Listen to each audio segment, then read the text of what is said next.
Just moments ago, GOP candidates went at it, debating the future of America, all taking place in the Ronald Reagan Library in Simi Valley, California. A historic location and a familiar place if you watched the 2016 GOP primaries. This was one candidate's second time there, Chris Christie, who also ran in 2016. Former President Trump could have also taken a walk down memory lane if he had decided to join. Besides Christie, tonight's debaters, Ron DeSantis, Vivek Ramaswamy, Mike Pence, Nikki Haley, Tim Scott, and Doug Burgum. To everyone watching, thanks for joining us. Welcome to NTD News Analysis. I'm Tiffany Meyer, hosting live from New York City. We've got a lot prepared for you tonight, including an on-the-ground perspective from the debate spin room and reactions from voters. First, we'll introduce you to our special guests. We've got Bart Marcois, former diplomat and advisor to multiple Republican presidential campaigns, as well as to the RNC. Those are just a few lines we picked out from his extensive background. Carrie Sheffield, once a congressional reporter, now a columnist, broadcaster, and a senior policy analyst at the Independent Women's Forum. And Lawrence Wilson, a national politics reporter with our sister media, the Epoch Times, now the fourth largest news publisher in the U.S. based on subscriptions. Thank you all for being with us on this very important night. Let's go big picture first. Bart, I want to start with you. To many, the last debate took some unexpected turns. Ramaswamy got a lot of recognition that night, some calling it a breakout moment for him. How about tonight, though? Any candidates have won, in your opinion? You know, I think the one that had the biggest breakout relative to his position was Doug Burgum. He came out of obscurity and he appeared, he was sharp, he was on the money, he had good answers. He fumbled at the end and then recovered, but I think he had a very good night. And Carrie, same question to you. Any candidates have a breakout moment, either good or bad? Well, I thought it was most interesting that Vivek Ramaswamy seemed to get the most fire. He got the most incoming fire. So by that metric, I think he was the winner. I think he held his own very well. I think he also was someone who represents the next generation, and that became more vibrant, standing next to people who were really, I think in some ways, bringing up old ideas. And so Donald Trump was not in the room, but the mantle of the America First agenda is something that Vivek kept saying that he would put forth in the best way. And that's where why I think Vivek is doing so well among the base. And Lauren, slightly different question for you going into the debate. What were candidates saying they wanted to get out of it? Does it look like any of them got that? Well, I think most of them did accomplish something that was on their agenda. I think Governor Chris Christie, who took the first question, he started off with a criticism of former President Trump, and that has been his tactic right away in the debates or in his candidacy. He's running, in his words, to create change in the party. And he said no one was willing to take the case directly to Donald Trump. And he certainly did that a few times tonight. Governor Ron DeSantis, he wanted to, I think, flip the script a little bit and go from the DeSantis is sagging to DeSantis is surging. He had recently told his supporters that the fundamentals of his campaign were strong despite the poll numbers slipping. And he articulated strong policy positions, and he looked very strong and very presidential, I think, in his demeanor on the stage. And I would say the same for former governor of South Carolina, Nikki Haley, who gained some momentum after the last debate. I think she was able to keep that going, and she too articulated very strong policy positions. And among a lot of squabbling in the debate tonight, she kind of came across as the adult in the room at times. And so she projected herself well, and I think she stands to continue the momentum that she has built in the polls over the last month or so. And Carrie, you also mentioned how a lot of them were using Trump kind of as a talking point. What did you make of that, kind of focusing on this person who wasn't in the room? Well, this was a make or break moment for them because Trump, let's be honest. I mean, he's up in a lot of polls at 50%, an outright majority in some polls within the Republican Party. And his campaign actually, I just got a press release from it saying that he's calling for an end. His spokesman called for an end to any future debates because he didn't budge anywhere in the last month since there was a previous debate. There was no breakout moment in the first debate where the candidates who were on stage were able to effectively dethrone Donald Trump. So it remains to be seen whether in the next month or so since this debate that will happen. But, to my money, I just don't see that happening.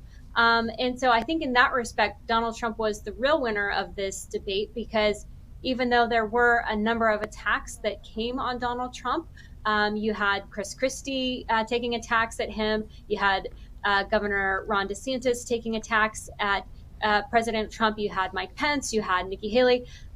Really, again, the only candidate who said that Donald Trump was an excellent president and was kind of really firm in his support was Vivek Ramaswamy. So, and people are saying, oh, he might be a good VP. But yeah, I just don't see any candidate tonight having the ability to move the needle. But, we'll see.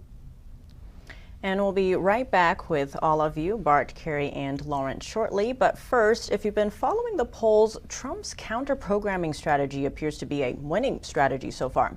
Take a look at these numbers from Iowa. This is from a Civics poll. We have Trump up here at 51% leading. The next one is DeSantis following at 14%. Then we have Haley at 10%, Ramaswamy at 9%, and Scott at 6%, and the rest less than that. And then we also have this CNN poll from New Hampshire, where the gap among first-choice picks is smaller. But we have got months to go before the caucus in January, and a lot can happen between now and then. So Trump is the front runner, but former South Carolina Governor Nikki Haley's made significant gains since July, according to CNN and Fox News polls, more than doubling her support. She's now ranking third in the first-choice category among likely Republican voters in both Iowa and New Hampshire. We're going to bring back our panelists. We're going to start with you, Carrie. What do you think is behind Haley's rise in the polls, especially since that first debate? I do think she did have a strong debate that first debate night, so I do think that was part of the momentum.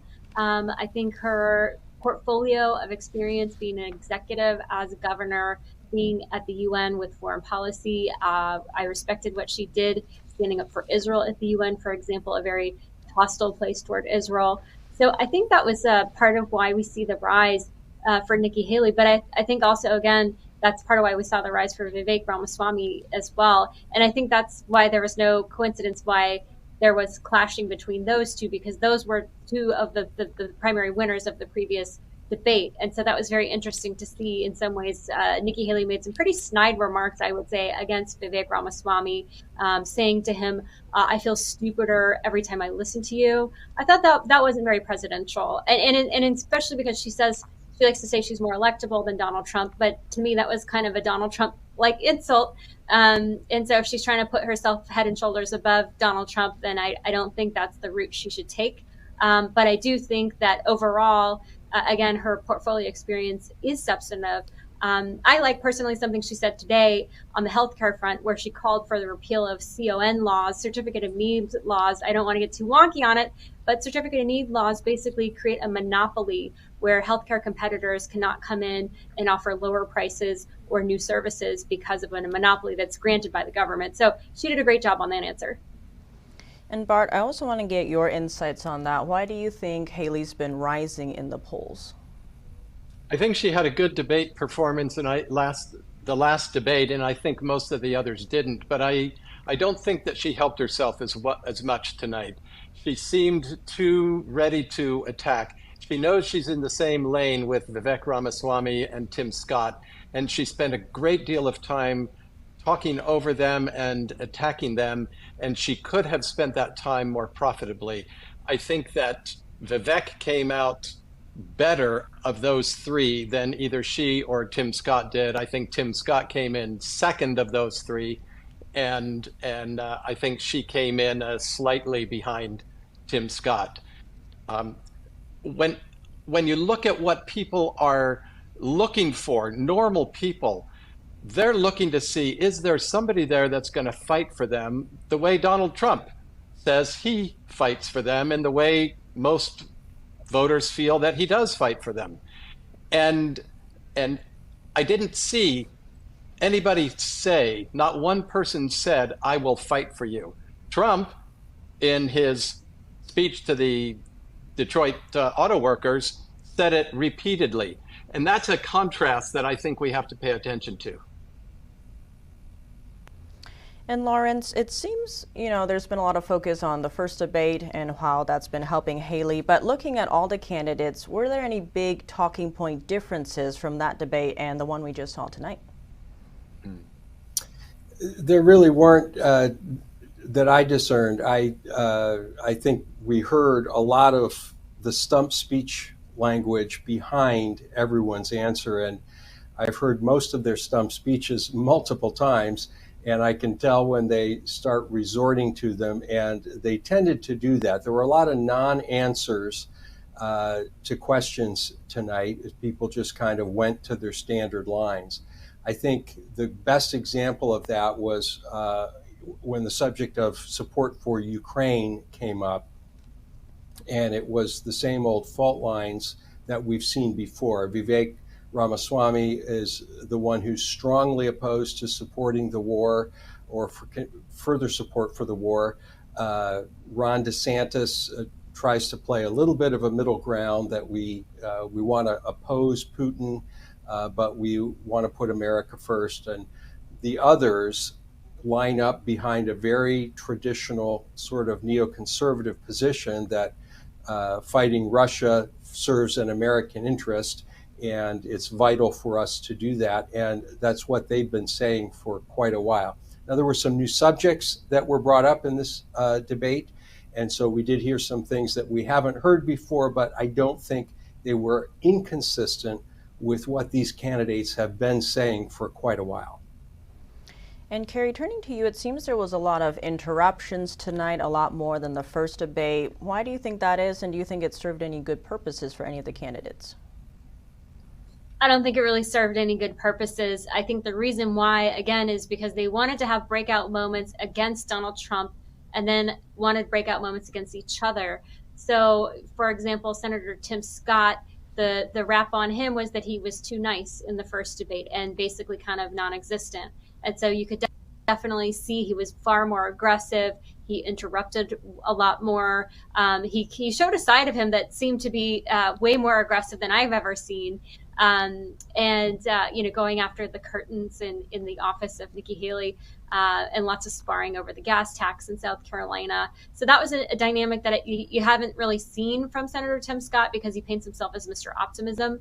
And in a country right now where there is a lot of rising suicides and depression and mental illness, like, people want something a little bit more real. I think that's what he was trying to go for.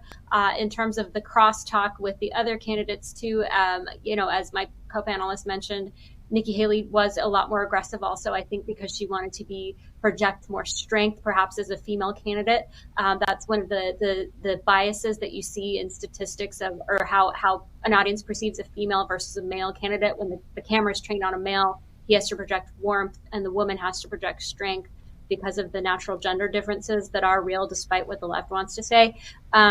So the fact that she was more aggressive, I think she went a little too far. I do agree with what was said earlier on that front. And then you saw Chris Christie coming out a lot more aggressively against Donald Trump and trying to play that lane. I think also trying to fill in the spot that Asa Hutchinson left, because that was what Asa Hutchinson's strategy was, but he didn't make the cut this time. And expanding on that, it seems Doug Burgum was one who also jumped in a lot. Bart, what was your take on this squabbling that seemed to have been happening tonight? I thought it was unseemly, and I wish they had not done it. I agree with what Carrie said, that there were people trying to make up for past mistakes. And on the other hand, you saw Vivek trying to be warm and cuddly and say, and essentially came close to apologizing for last debate. I'm a young guy. Maybe I'm a young man in a hurry and a bit of a know-it-all. I've heard you. I get it. I need to stop. I want you all to be part of my administration. I thought that was an interesting gambit on his part. I think that Ron DeSantis helped himself a great deal tonight. He he had people talk about how his campaign has not caught fire, but it has not lost support. He is holding steady, and I think he will continue to hold steady, and and I think he will probably climb a little bit after this debate. I think that Pence and Christie, however, hurt themselves with what Lawrence referred to as the pat answers. They sounded too pat, too professional politician, and they did not come across as warm or as engaged or as anybody that voters will say, yeah, that's the guy that I want fighting for me. And on that note, it seems Ron DeSantis, Florida's governor, has been slipping in the polls since the first debate. Lawrence, in your reporting, what have you seen as kind of the response to these candidates, and especially towards DeSantis? The response of other candidates toward DeSantis, or his response about his slide in the polls? I'm not sure I understood your question. It can be all of the above or whichever you prefer. Okay. Well, I think his response to sliding in the polls has been to try to project normalcy. He has said that he's the guy who can beat both Trump and Biden, and he likes to position himself as the person who can get the job done. And what he has tried to do is to run on his record as Florida governor, and he does have quite a bit to run on there. He talked tonight about education in particular, and a number of achievements they've had there. And he likes to present himself as a successful governor who would be a successful president. He faces a little bit of a problem, I think, in that he is a sort of a Trump light. He's trying to say, I'll do what President Trump intended to do, but I'll do it my way and I'll be more effective at it.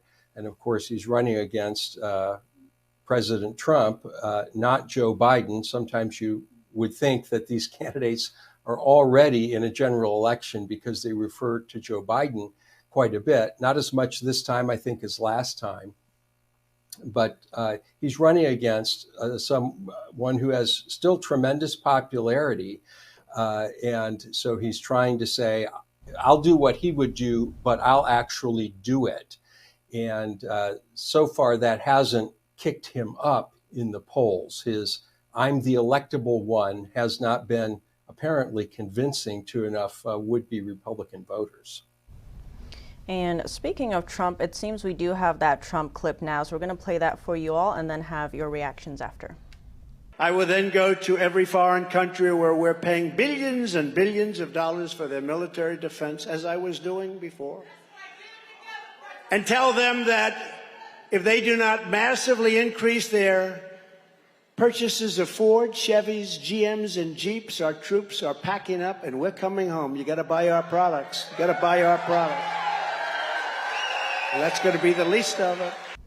So that was the former president in Detroit, Michigan, rallying some auto workers there. It seems President Biden was also breaking precedent on a picket line. Bart, what do you make of this kind of rise in unions, and how do you see that fitting into this election cycle? I think it fits into the pattern of the realignment that has been taking place under President Trump. When he says, I will force them to buy American pickups, American trucks, or we'll bring the troops home, foreign leaders believe him when he says that. When it goes back to the I will fight for you mantra, the union members are looking at that, and what they're looking at is what we've discussed before.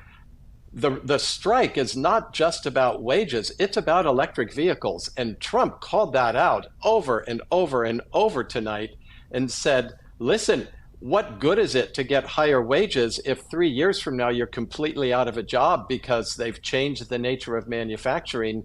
It's fine if people want electric vehicles, let them, but to force everybody and to say in 10 years all vehicles have to be electric, it's nonsense, and it will kill your union jobs.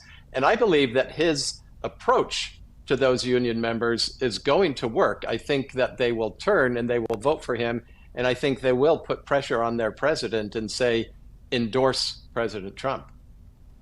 And Carrie, in that clip, we heard the former president saying he's not going to give any funding to any countries that don't buy American cars. What do you make of that stance? Well, it's interesting. Certainly the issue of trade deficit is something that President Trump has talked a lot about. And this notion that, for example, with China, when the WTO allowed all these special deals for them, that was really the moment and kind of a turning point when they started to eat our lunch. And, I do believe in free and fair trade. And I think that what Trump has called out is that it is not free or fair. And so, when you see other countries putting tariffs on us and we allow it to happen, when you see, for example, Chinese companies not having the same level of transparency and accounting and yet wanting to be listed on U.S. stock exchanges, this is what puts our country in decline. And so I think that's what he's speaking toward when he's saying, you're not going to continue to eat our lunch. If you're going to want us to be free and fair in our trade, we're going to require the same thing. So that's how I interpret when he's saying that we don't want to just keep being in decline. And Lawrence, from your reporting, what have you seen in terms of kind of this dynamic where it seems a lot of the new policies, especially under the Biden administration, say the Green New Deals, all these different ones, seem to be making us more reliant or dependent on China, which is an adversary. What has your reporting shown you about those?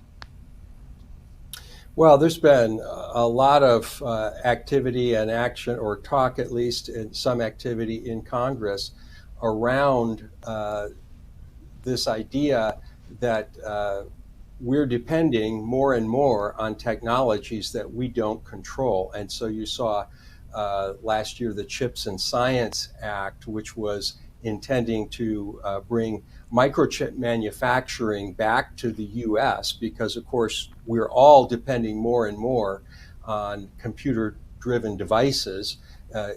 Look at what we're doing here tonight. We're all depending on these technologies, and yet we are no longer the world's producer of them. So Congress has been trying to address that. With batteries for electric cars, it's incredibly complex because you have the minerals, these rare earth minerals, as was pointed out in the debate tonight, which are often mined in countries in Africa or in Asia, and then they are shipped to China for processing, and then they are converted into batteries and sold, or components for batteries, and sold here to the United States. So China has been able to control much of that supply chain. And what many members of Congress are now talking about is finding ways to reverse that. And that's one of the reasons why in the funding bills that you're seeing in the Republican-led initiatives, at least, getting rid of some regulations, easing the permit process, not just for drilling for natural gas and oil, but for mining, so that in the United States, some of these rare minerals, the production can be increased so that we're less dependent on China. As it stands, we do not have the capacity to produce the components for the cars that we're, at least some in the government are, and in some states, besides the federal government, states like California and a couple others, are trying to mandate this rapid switch to electric vehicles. And that really just increases our dependence on China. China, by the way, is something, a word we heard mentioned a lot in this debate tonight. Indeed, and we'll be getting to that a bit later, and we've got a lot more to cover. You'll be hearing straight from voters very soon and answers to some very big questions. See you shortly on NTD News Analysis. Stalin, who was one of the worst genocidal maniacs in history, up to 20 million people killed under his reign. He takes somebody who is a threat to him And rather than necessarily just taking them out back and shooting them, they would invent charges against somebody and convict them of that, and then unfortunately oftentimes followed by quick sentences, often of execution. And you see the same thing in Maoist China. You see the same thing in any number of banana republics, Cuba, Central America. It's a common refrain where whatever side is in power decides that they are going to either discredit or maybe even eliminate their political opponents through law enforcement and through the judiciary. And we're in the early stages of that happening right now, but we see many, many occasions right now where federal law enforcement targeting people based on politics. It's an extremely dangerous time.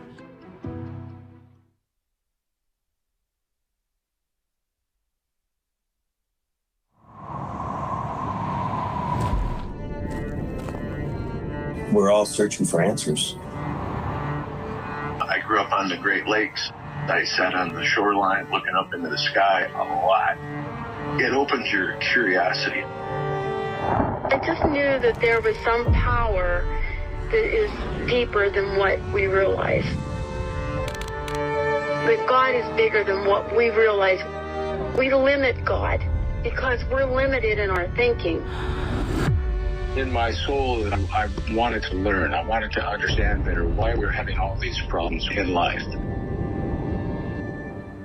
I subscribed to Epoch Times some time ago, and one's eye cannot help but fall on a title called How Humankind Came to Be. It just makes you realize that we're a speck of sand on a beach. When I finished that article, I had tears of joy. When I read it, I was like, wow, because it resonated with me. It hit me. I felt like, yeah, that's what I think too, I really kind of enjoyed reading the part about the karma, working off the bad karma. That spoke to me in a language different than you hear in traditional biblical discourse, but the essence is the same. I'm a Christian, but what Mr. Lee said didn't seem to conflict with anything that I've ever encountered.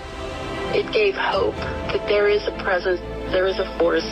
Look into it. It feels like the right thing to do.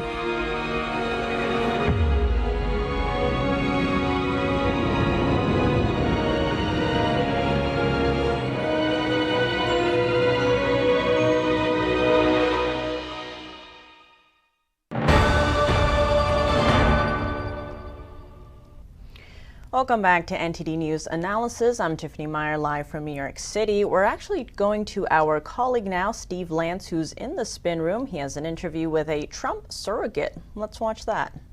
I'm Steve Lance here in Simi Valley, where the debate has just wrapped up.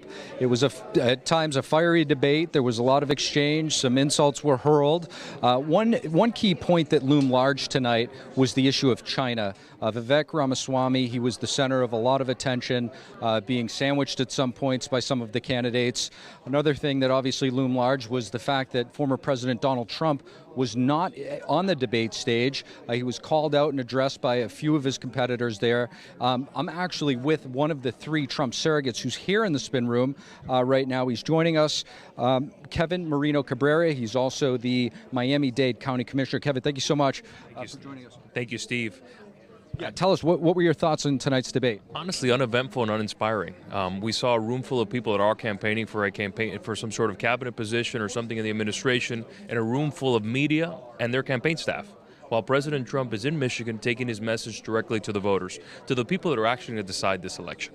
So I want to get your thoughts when it comes to the issue of China. The former president does have a track record. How do you think that he will address the national security threat that most Americans feel is top of the list in their concerns going into this election? No one's been tougher on China than President Trump. Before President Trump came along, all we had was all these sorts of appeasement policies towards China. He's the one that put in tariffs. He's the one that's put them on notice. He's the one that made this an issue. So nobody is more prepared to deal with China than President Trump. Everybody else on stage, again, I think they're just campaigning to see, if they could be Secretary of Commerce, maybe transportation, but none of them have a real chance to beat President Trump because he has a commanding lead of nearly 50%. It's unsurmountable. The former president in Michigan, as you mentioned, he's giving essentially counter-programming to the debate tonight. He's actually trying to appeal and is appealing to the blue-collar voter. Tell us about how important that vote is and if the former president will be able to attract more. I think so. Listen, President Trump appeals to the forgotten man. When he ran the first time in 2016, it's to the folks that had been forgotten about for so many years, to the factory workers, to the folks that, all these free trade agreements, they put them out of jobs and been displaced. That's who he appeals to. He appeals to the everyday American. And again, today, while these folks were here with their campaign staff in a room full of press, he was out there meeting with voters, shaking hands, talking to people, to the folks that are actually going to make a difference in states that are going to decide who is the president of the United States. He's also, in 2020, he had a record number of voters in the African American community, also the Hispanic vote. What do you make of that? Well, again, I'm of Cuban American descent, and what I can tell you is that folks that are coming to Miami-Dade County, the community where I live and where I serve, they're supporting President Trump and Republicans because they see the opportunities that they provide for our communities. They're not giving us a handout; they're giving us a hand up. They're giving us the opportunities we didn't have in the countries that we come from. And quite frankly, the other thing of why we're supporting President Trump is we're disgusted by what we see from President Biden. We flee our countries seeing where a president uses his power to attempt to put in jail and all of his political opponents, and that's what we're seeing here in terms of this witch hunt that they've been conducting against President Trump in an attempt to subvert our democracy. Kevin Marino Cabrera, Trump surrogate, thank you so much for joining us. Thank you so much. Back to you guys at the studio. That was Steve Lance for us, and we'll be welcoming our panel back. Lawrence, the MAGA vote is a big factor in this race. Nearly 50% of likely Republican voters have described themselves as MAGA Republicans. That's according to a Des Moines Register poll. What's DeSantis doing to win over these voters in Iowa who could simply vote for the original MAGA, Donald Trump? Well, he's spending some time in Iowa, or he has spent some time in Iowa, so he's going there on the ground, shaking the hands and doing what you do in retail politics. He's also trying very hard to position himself as an effective executive. He has rapped against President Trump a couple of times, making comments such as, "I'll actually build the wall," in trying to infer that President Trump was not successful in what he set out to do.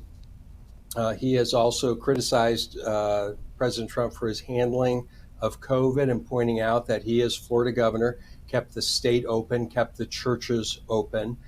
And so he's trying to position himself as more effective than President Trump. And his message seems to be, if you vote for me, I'll actually do what you want done. He also makes a point about electability. And you mentioned that the MAGA voters, or you might call them the ever-Trump voters, the ever-Trumpers, there are also a number of Republicans who have switched away from Trump. Now, I've met some of these folks when I've been out following campaigns of DeSantis and Pence, and they voted for President Trump in 2016 and again in 2020, but have said they won't be down for a third round. So clearly, Mr. DeSantis is trying to gather up that segment of the Republican vote, people who are actively looking for an alternative to President Trump. According to the polling, there are not yet enough of those people to make a difference, at least for him. How the campaign will turn in the future remains to be seen. We see that President Trump is polling nationally in the low 50%, in some of the regional polls like Iowa and New Hampshire, a little bit under 50%, still a commanding lead. But that means that there are 50 or 55% of would-be Republican voters who are not sold on Mr. Trump. And Mr. DeSantis is trying hard to convince them that he's the guy who can actually get the job done. And given that, Kerry, it seems no matter what, Trump is still dominating in the polls right now. That's despite 4 indictments. How do you see that either staying the same or changing as the election cycle continues? You know, so as to the indictments, I've thought about this a lot. And one of my theories is based on the work of Jonathan Haidt, the political scientist who wrote the book, The Righteous Mind. And that book delves into the core values of what it means to be a progressive and a conservative. And at least historically and on paper, progressives are supposed to be more tolerant, more open-minded, more likely to have a passport traveling the world. Although I think the modern version is different. But one of the core values to what it means to be conservative is that you're loyal. And so each time President Trump was indicted, it actually activated this core value of what it means to be a conservative, which means that you're loyal, and that you're loyal for someone who has been mentioned earlier, who will fight for you. And so because Donald Trump fought for the MAGA base, they are fighting for him. And, earlier, a few weeks ago, when the indictment came down in the DC courthouse, I was on Bloomberg television that day. And I was asked by the Bloomberg TV anchor, does it bother you that so much of the presidential campaign dollars for Donald Trump are being used to pay for his legal defense bills? And especially money that's coming from small donors. Does that bother you? And I turned the question on her and I said, have you spoken with any of these small donors to the Trump campaign? Because you talk to them yourself, they're very proud that they are defending him. They actually see that they are taking ownership and helping fight against a system that they perceive to be very corrupt. When you look at how the FISA warrants, for example, were obtained, that you had the altering of emails to obtain a FISA warrant, and then just the level of corruption and the lies that we saw coming from the media around, for example, the Mueller report that we were promised, the smoking guns that were never revealed, and millions of taxpayer dollars wasted on these inquiries that proved no collusion. And then the suppression of stories that were legitimate, such as the Hunter Biden laptop story, to have dozens and dozens of the, former intelligence so-called experts say that it had the fingerprints of Russian disinformation, only to have it be verified years after the fact by the New York Times, and to have Twitter suppress it, and it could have been determinative in the 2020 election. So I'm just giving this history to say that's part of why Trump's voters are so loyal to him, is because he has been through the fire. He has been through this corrupt Beltway establishment that has sought to destroy everything about him. So is he a perfect man? No. But he has been through the fire and tested in ways that nobody on that debate stage has been. And I think that's why he gets that name Teflon Don. Some fascinating insight right there. We'll be right back with our panel, but now for a special segment conducted by our team in Irvine, California, not too far from the Reagan Library. Let's go to NTD's Bill Thomas. Thank you, Tiffany, and for folks watching from home tonight, thank you very much for tuning in. It means a great deal to us. Here's what we've done tonight. We've assembled a random group of 15 Republican voters. We've invited them down here to our Southern California studios, and together we've all watched the GOP presidential debate. During our brief discussion tonight, we hope to find out from our group of voters just what they thought about each of the candidates, and if possible, we'll find out if there's anything in particular they heard that really stands out and kind of strikes a chord with them. With that said, let me introduce to you 15 of the brightest, best-looking GOP voters you're ever going to meet. Thank you all very much for coming out tonight. It means a great deal to us. We appreciate you sharing your thoughts and opinions with us, and we have a lot of ground to cover, a very brief amount of time to get there. So just right off the bat, just a show of hands. I've already decided who I'm going to vote for, and I know why. Show of hands. We've got we've got 15 people here late to the game. Everybody knows who they're going to vote for. We'll start with Dodie. Who are you voting for and why? I'm still going to vote for President Trump. Even though he wasn't on the debate stage tonight. You had your hand up as well, Tom. Who are you voting for and why? Same, President Trump, and I think this debate was perfect to see who his vice president pick will be. And as a result of watching the debate, have we made up, did the debate help us make up our mind with regard to who we're going to vote for? A show of hands. The debate did help. What did you learn about this debate that helped you formulate your opinion with regard to who you're voting for? I didn't hear anyone who brought up the military, and that was a front topic for President Trump, which I really respect, and I will still vote for Trump. Very good. And then once again, a show of hands. Is there anything about any of the candidates on that stage tonight that you learned that was something new? You didn't know that coming in. You learned that tonight. Show of hands. Stephen, pardon my reach. What did you learn new about one of the candidates? North Dakota did particularly well. I was surprised by how well he did. He didn't say anything really against President Trump that was that strong. Some of the others did. They ruled themselves out as vice presidents, essentially. Very good. Anybody else? They learned something new about Lisa. What did you learn new, and who'd you learn about? Nikki Haley. I really found her to be expressing, probably because I'm a female too, but I really do feel that fentanyl, I really love the Reagan era, but I do feel that Reagan didn't have fentanyl to contend with. And I think it's a real issue that we really need to dive into. I mean, absolutely, a well thought out analysis. There were 7 people on that debate stage tonight. Somebody walks away a winner. So let's go through each of the candidates one by one. We'll do that in alphabetical order. And the first is the esteemed gentleman from North Dakota. The governor is Doug Burgum. A show of hands, Burgum won this debate. There are 15 people in this room, and nobody thinks Burgum won this debate. You didn't have your hand up quicker than everybody else. So why didn't he win? The most I've ever heard of this guy was tonight. Yeah. I liked what he had to say, but he's an unknown. He's an unknown, right? You didn't have your hand up as well, Michelle. Tell us about it. Well, I agree that Burgum, he had more to say tonight, but he just doesn't get in there fast enough. I'm voting for Trump, and if anyone won, I feel it was DeSantis on that stage tonight because of the education stance that he takes as a teacher. So very good. And speaking of other candidates, we also have a variety of other candidates. A show of hands. Chris Christie, he won this debate. Anybody?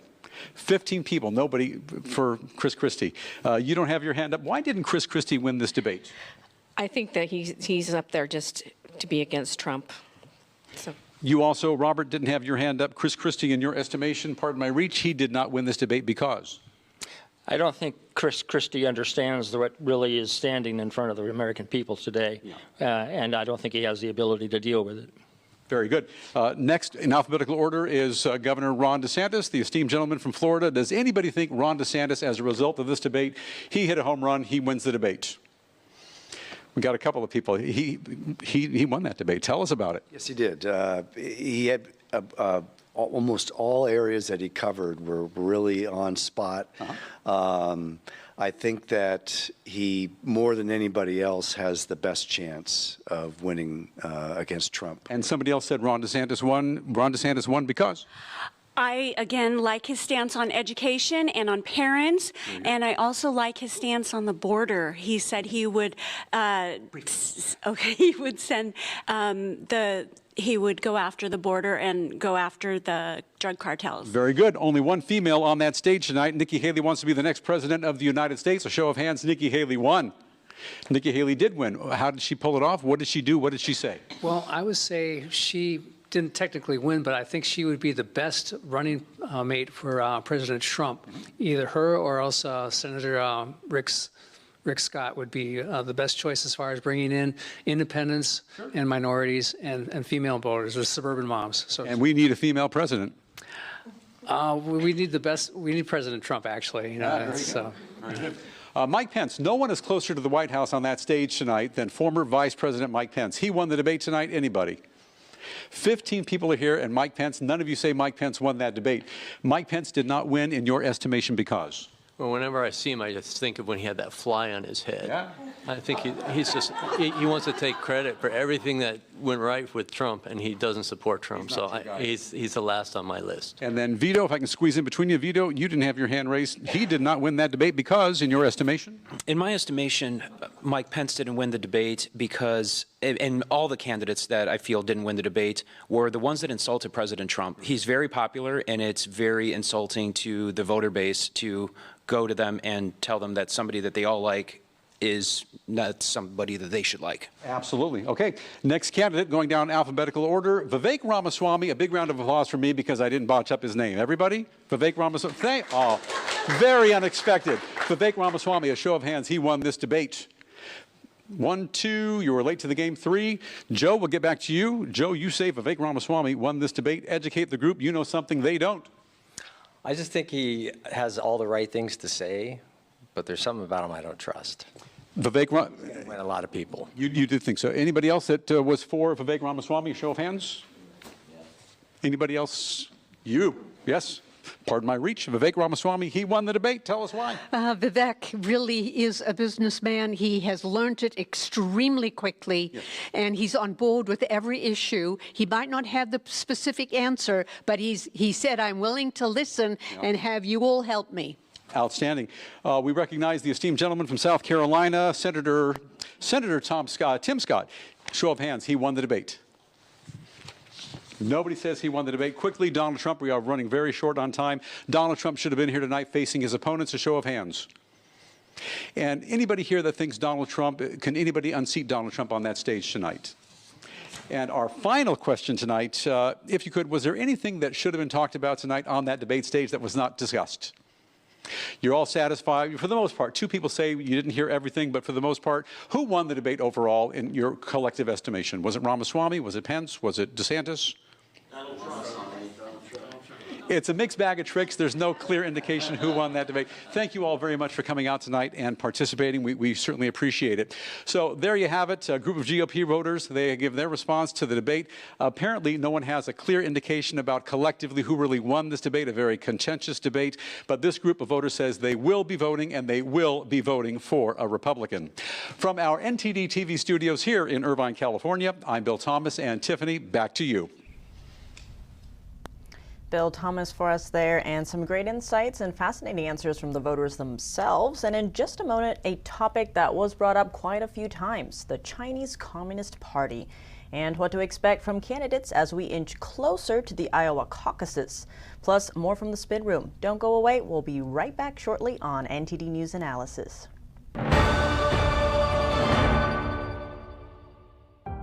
Civilizations rise and fall. Millenniums, centuries, decades pass. But humankind's biggest questions remain. Life after death? Destiny or coincidence? For what do we exist?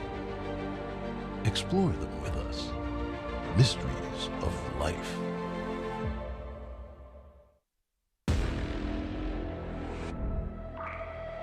Where does this story begin? It's the place you're in, child. There's invisible forces around us all the time. Can you see it? We travel with no destination, they say. Why am I here? What is the real story of America? What's this all about? The culture's gone crazy, media's gone mad, and reason has become repugnant. This is American thought leaders. Well, they are not telling the truth. It's going to take down the culture and the country. Everything that depends on this technology is failing. This story, although set in the past, is about the future.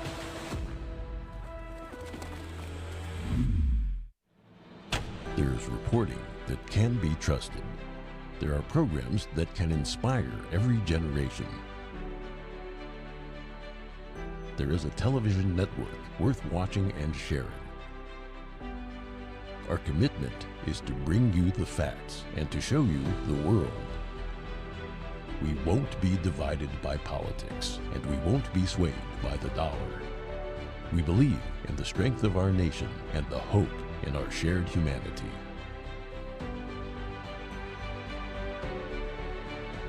We are NTD Television, and we are proud to bring you news you can trust and programs that make you smile.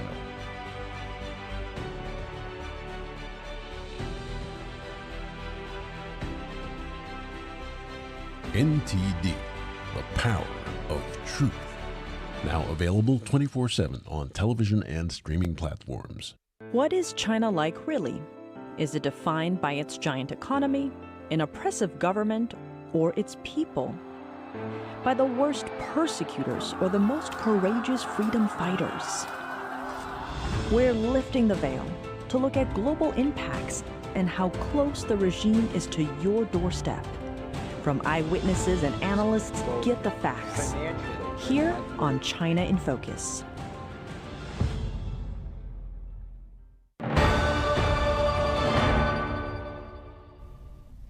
Welcome back to NTD News Analysis. Just moments ago, Steve Lance had an interview with Team DeSantis in the spin room. Let's watch that now. So we're still here in the spin room. I'm with Ryan Tyson, senior advisor to the DeSantis campaign. Ryan, what did you make of tonight's performance? Oh, I thought it was a great night for us. Once again, second debate in a row. One candidate on the stage has a message. It's Ron DeSantis. I thought he did an incredible job. It was a great spirited fight, but it became a scrum again like it did last time. And we look forward to moving on to Miami next. What is the governor's path forward? What is the strategy? How is he looking at things as Iowa approaches? We're looking forward to getting back to Iowa. I think we'll be there next weekend. We look forward to finishing our tour of the 99 counties in that state. We're going to be back. We're going to keep building an operation out there, the only campaign that's building an operation right now. And brick by brick, we're going to move ourselves towards caucus day. His style of candidacy, the way he likes to run campaigns, ground and pound, building wins from the ground up, that's what we do. A caucus environment is perfect for his candidacy and the operation that he's building. Speaking of ground and pound, he took a slightly different approach today. He took it straight to the former president. Was that part of the strategy? And what do you make of that approach? Well, yeah, it's time for the former president to come out and play. There's been so many comments that are made about polls and this and that and another. The last time I checked, voters are the ones that actually get to make this decision, not polls, not media polls, as bad as they may be. The reality is it's time. It's time to have this conversation. It's unfortunate he's not the same candidate. Donald Trump is not the same candidate he was back in 2016. He's just not. And it's unfortunate the basement strategy they're deploying, but we do look forward to him coming out and playing. The former president, first of all, the issue of China was big tonight. Yeah. Former president has a track record. What do you think will separate former President Trump and Governor DeSantis when it comes to dealing with China? Actually acting on it. Actually stopping them from being able to purchase farmland in the United States, actually stopping the Confucius Institutes. That's the difference. It's more than just truthing, it's more than tweeting. You have to actually act, you have to actually deliver. Ryan Tyson, thank you so much for joining us. Studio, back to you. That was Steve Lance in the spin room for us there, and now let's bring back our panel. Lawrence, let's begin with you. So the Chinese Communist Party was brought up a few times tonight in this debate. Unlike the last one, candidates have recently been talking more about their views on countering China. How hawkish do candidates have to be to do well in these early states especially, and who's meeting these expectations? Well, the early states are three of the four early states. Well, they all have rural areas, but Iowa tends to be a very rural state. Nevada, New Hampshire as well, though a northeastern state, and of course South Carolina. And these tend to be law and order, strong military, strong American presence kind of thinkers. So it is something that they have to pay attention to, I think. Most of them are hawkish on China. But it is moderated, as you heard in the debate tonight, because China, apart from being an potential adversary literally in war, is also a business partner. And so the message is that for some of them are trying to take, we want to do business with China, but as we've heard it said, we want it to be a free and fair kind of playing field. They all tend to be hawkish on China. Some of the most are probably Pence, Christie, and of course DeSantis, Haley too. I guess now that I start listing them, they really are a pretty hawkish group on China. And Bart, 30 seconds, what was your take on that? You know, the discussion on China gave a great opportunity. There was for insight, there was a moment, kind of an obscure moment, where DeSantis was asked a question about big tech and said, look, you know, if we're going after Google and Facebook and the other big tech companies, isn't that giving an advantage to China? Doesn't that play into their potential dominance? And he gave an answer, and his answer was technically correct, but he didn't develop it. He missed an opportunity. He said what he was trying to say was competition among American. Free competition is what will let us beat the Chinese companies. But he swallowed his own message and went on to list accomplishments. There's a moment that shows why President Trump keeps skipping these debates and will continue to. He isn't constrained by these time constraints, and he's not going to list things. He would have taken that and expanded and talked about it and made a joke about it and gone into it at great length so that people really understood. DeSantis may have the capability but to solve some of these things, but he doesn't have the capability to communicate that to voters. And that China question gave an example of that. And we are under time constraints here, so Carrie, 30 seconds. What was your take on that? Well, overall, I was glad to hear so much strength, at least in rhetoric, coming from the debate stage about China. I think President Trump, someone should have called out the fact that he did allow Hong Kong to descend into the hands of the CCP. I would like to have someone ask President Trump that question. Why wasn't he stronger on that front? Although he was strong on other issues like declaring the Uyghur genocide, an official genocide during his administration, which was strong and powerful and right for him to do, and also standing up against Huawei and other national security threats and getting European partners to stand up against Huawei and the takeover of 5G in Europe. So there's a lot that the other candidates can build on that Trump did with strength, but certainly there's a lot more to be done. Indeed, and a final thanks to all of our panelists, Bart Marcois, Carrie Sheffield, and Lawrence Wilson. It's been great having everyone on tonight. And that wraps up our show. You heard from candidates, campaigns, experts, and voters. We covered a lot of ground, and we hope to do it again with you next time. Goodbye, and have a great night.